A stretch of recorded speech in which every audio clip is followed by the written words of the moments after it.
আমি বাপের বাড়িতে এসে যা যা করি, মা রান্না করছে এই ফাঁকে বরঞ্চ আমি ঘরদোরটা মুছে পরিষ্কার করে নিই। মায়েরও তো কোমরে ব্যথা, আর পারে না। আমি এসছি, আমি বরঞ্চ ঘরদোরটা মুছে নিই।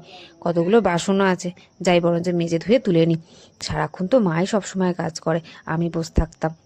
এখন নয়, আমি একটু একটু কাজ বাজ করে মায়ের কাজে হাতে হাতে একটু সাহায্য করে দিই, মায়েরও হেল্প হবে। সারাদিনে তো মাও কত কাজ করে। যাই জলের বোতলগুলোও বরঞ্চ ভরে রেখে দিই, কয়েকটাই তো ফাঁকা আছে। সব কাজকর্ম করে নিই, একটু ছাদ থেকে বরঞ্চ ঘুরে আসি। কতদিন ছাদে যাই না। ও বাবা, কত ভিজে জামা কাপড় আছে, যাই একটু শুকুত্তো দিয়ে দিই।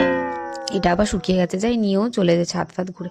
কতক্ষণ পর এসে বসলাম, কি শান্তি! নিজের খাট, নিজের বিছানা, নিজের ঘর, আহা কি শান্তি যে লাগে।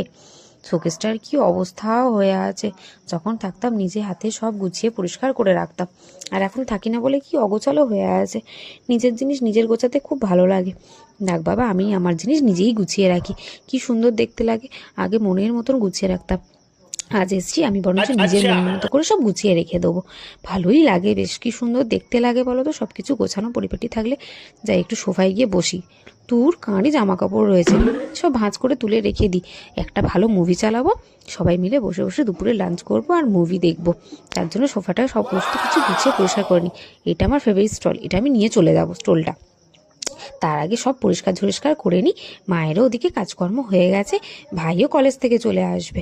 সবাই একসাথে বসে বেশ টিভি ফিভি দেখা যাবে। তার থেকে বড় কথা, কতদিন একসাথে টাইম স্পেন্ড করিনি, সবাই একসাথে টাইম স্পেন্ড করব।